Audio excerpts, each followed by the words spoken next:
Sunday പരീക്ഷ കഴിഞ്ഞ ദിവസം ഉണ്ടല്ലോ, പുറത്തുള്ള ഒരാളുടെ വാഹനമോ ഒരാൾ പോലും കയറാൻ പാടില്ല എന്നുള്ള നിലയിലുള്ള നിർദ്ദേശവും കൊടുത്തിരിക്കുന്നു. വിദ്യാഭ്യാസ മന്ത്രി വി ശിവൻകുട്ടി മാധ്യമങ്ങളോട് സംസാരിക്കണം അദ്ദേഹത്തിന്റെ വാക്കുകളിലേക്ക്. പിന്നെ റിട്ടയർഡ് ആയിട്ടുള്ള ഒരു അധ്യാപകരും ക്യാമ്പസിനകത്ത് കയറേണ്ട ഒരു ആവശ്യവുമില്ല. പരാതി കിട്ടിയാൽ കർശനമായ നടപടി സ്വീകരിക്കും.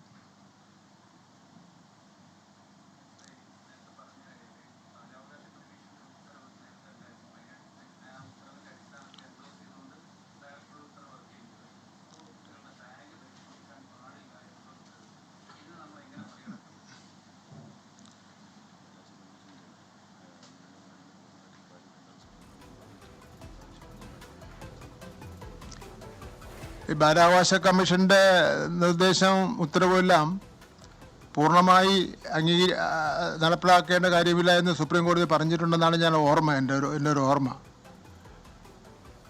ഒന്ന് സാഹചര്യങ്ങളൂടെ പരിശോധിച്ച് ബാലാവകാശ കമ്മീഷനുമായിട്ടും കൂടെ ചർച്ച ചെയ്ത് ആ പ്രശ്നത്തിൻ്റെ പരിഹാരം കാണാൻ പരിശ്രമിക്കണമെന്നുള്ളതാണ് പൊതുവിദ്യാഭ്യാസ വകുപ്പിൻ്റെ അഭിപ്രായം.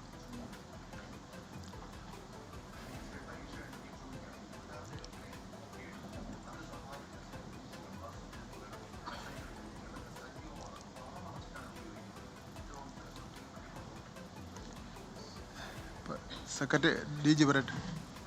അങ്ങനെയുള്ള ഗ്രൂപ്പുകളുടെ വാട്സപ്പ് ഗ്രൂപ്പുകളും അതുപോലെ തന്നെ യൂട്യൂബിൽ അങ്ങനെ ചില നിർദ്ദേശങ്ങൾ വന്നതും വകുപ്പിൻ്റെ ശ്രദ്ധയിൽപ്പെട്ടിട്ടുണ്ട്.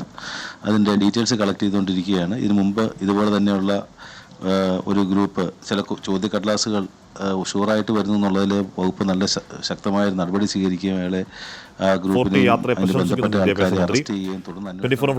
ലഹരി വിരുദ്ധ യാത്ര നടത്തുന്നു. അത് മാതൃകാപരമായ പ്രവർത്തനമാണ്. കൂട്ടായ വിപത്തിനെ നേരിടാം എന്ന് വിദ്യാഭ്യാസ മന്ത്രി പറയുന്നുണ്ട്. Thank you minister. V Sivankutty പറഞ്ഞു കുട്ടികൾക്കിടയിലെ ഫോൺ ഉപയോഗവും പരിശോധിക്കണം തുടങ്ങിയ കാര്യങ്ങൾ. നേരത്തെ SLC വിദ്യാർത്ഥികൾ അവരുടെ പരീക്ഷ കഴിഞ്ഞാൽ പെട്ടെന്ന് പോകണം എന്നൊക്കെ ഉത്തരവ് തന്നെ ഉണ്ടായിരുന്നു. അതിനെക്കുറിച്ചുള്ള ചില കാര്യങ്ങൾ പറയുകയായിരുന്നു വിദ്യാഭ്യാസ മന്ത്രി വി ശിവൻകുട്ടി.